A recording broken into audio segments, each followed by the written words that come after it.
Bonjour et bienvenue dans Objectif Sérénité. Je suis Marianne, coach personnel et professionnel certifié et je vous accompagne pour vous aider à mieux vous connaître. Au programme de ce podcast, des idées reçues à casser, des conseils et des astuces pour mieux vous comprendre et gagner en confiance. On parlera aussi d'objectifs, d'organisation, d'hygiène de vie, bref, de plein de sujets essentiels pour atteindre plus de sérénité. Bonne écoute!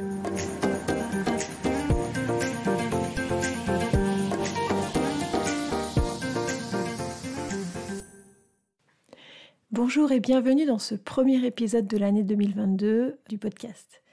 Alors avant de commencer l'épisode, bien sûr, je voulais vous souhaiter à toutes et tous une excellente année 2022. Je vous la souhaite pleine de bonheur et de projets. Cette nouvelle année, pour beaucoup, c'est une période propice à démarrer de nouvelles choses. Il y a une idée dans une nouvelle année, dans un début d'année de renouveau, de commencement ou de recommencement. Et donc, on a tendance souvent à décider de mettre en place des nouvelles choses qu'on appelle le plus souvent des bonnes résolutions, les fameuses bonnes résolutions de début d'année. Alors, le problème, c'est que pour beaucoup de personnes, ces bonnes résolutions, elles ne tiennent jamais bien longtemps. Donc, aujourd'hui, dans cet épisode, on va essayer de comprendre pourquoi est-ce qu'on n'arrive pas à tenir ces fameuses bonnes résolutions de début d'année.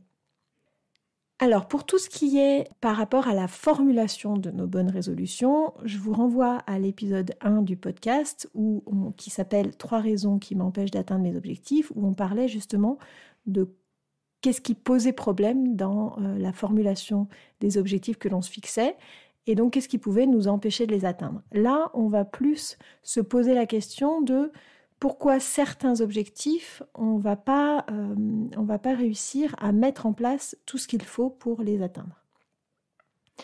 Alors la première raison, c'est que souvent ces bonnes résolutions, elles reposent sur des injonctions à bien faire. Par exemple, c'est souvent des phrases qui commencent par « il faut » ou « il faudrait que je fasse ça »,« il faut que je change telle ou telle habitude ». Et le souci avec ce genre de phrase, c'est que, en fait, finalement, il n'y a pas de sens. Ces décisions, ces habitudes qu'on veut mettre en place, elles ne reposent pas sur un sens, sur pourquoi je fais ça, mais vraiment sur des injonctions, des choses qui sont bien vues, qui sont bien perçues, qui sont souvent largement partagées. Et donc, quand c'est quelque chose qui nous correspond, pas de souci, mais quand ça n'a pas de sens pour nous, c'est plus compliqué, en toute logique, de tenir dans le temps. La question qu'on peut se poser, c'est pourquoi je fais cela et qu'est-ce que ça va m'apporter ? Parce que souvent, on n'a pas cette réponse si on décide de faire quelque chose qui n'a pas forcément de sens pour nous. En fait, on peut comprendre pourquoi ça se passe comme ça, c'est que notre cerveau est un flemmard. Lui, il est partisan du statu quo, il n'aime pas le changement, on l'entend souvent, que l'être humain n'aime pas le changement. Et en fait, il est d'accord pour changer de comportement, mais seulement s'il en retire quelque chose, s'il y a un avantage pour lui. C'est ce sens qu'on va donner à cette nouvelle habitude, à cette nouvelle résolution. Si par exemple, je décide de me mettre au sport parce que tout le monde autour de moi en fait, ça ne suffira pas à convaincre mon cerveau qu'il y a un intérêt pour lui à prendre du temps pour ça, dépenser de l'énergie pour cela, se fatiguer.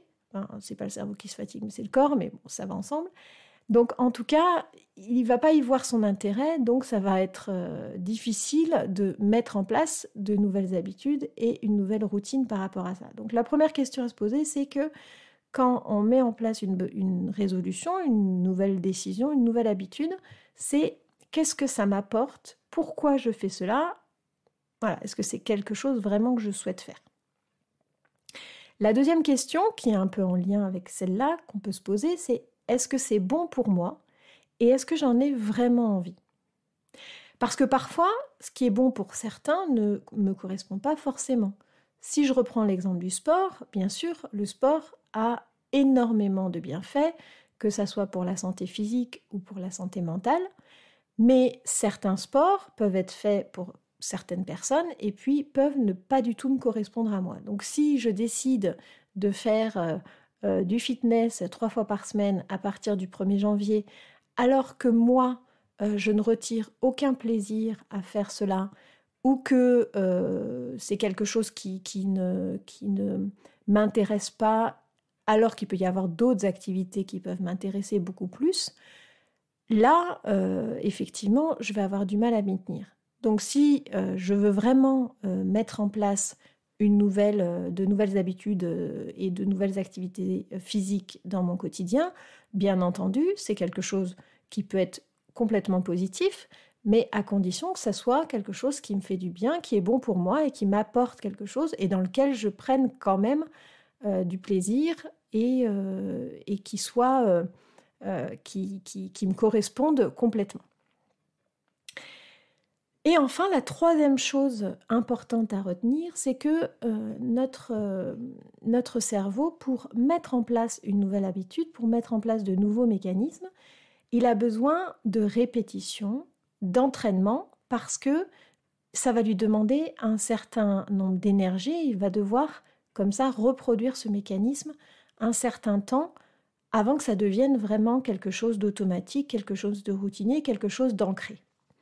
Donc si on lui demande de mettre en place beaucoup de choses à la fois, beaucoup de nouvelles habitudes à la fois, c'est souvent ça, on se dit, bon, alors, j'aimerais bien faire ça, et puis ça aussi, et puis ça aussi, et puis on a envie de tout démarrer en même temps, bien sûr, parce que ce ne sont, si on a respecté les deux premiers points, ce sont des choses qu'on a vérifiées qui étaient bonnes pour moi, qui allaient m'apporter quelque chose, qui ont du sens pour moi, mais encore faut-il que je leur dédie suffisamment d'énergie à ces choses-là. Et si je me disperse, si je fais plein de choses en même temps, ça va être difficile de mettre en place cette nouvelle habitude. Et donc forcément, je vais avoir tendance à pas m'y tenir, à en tenir certaines, pas d'autres, et donc à être frustrée et finalement peut-être à tout abandonner.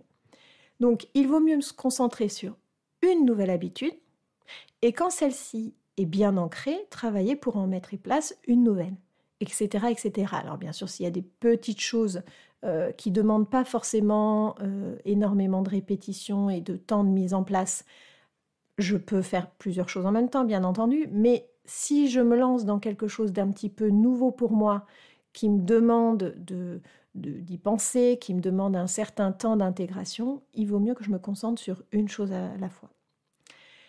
À ce sujet, si vous souhaitez avoir des idées justement de nouvelles habitudes bien-être à mettre dans votre quotidien, sur mon site internet, vous pouvez trouver un challenge à télécharger gratuitement qui s'appelle 10 jours pour se sentir bien. Le lien sera disponible dans les notes de l'épisode. Si cet épisode vous a plu, si ça vous a intéressé, n'oubliez pas de me mettre un avis sur Apple Podcast ou sur votre plateforme d'écoute préférée si celle-ci le permet, et bien sûr de vous abonner.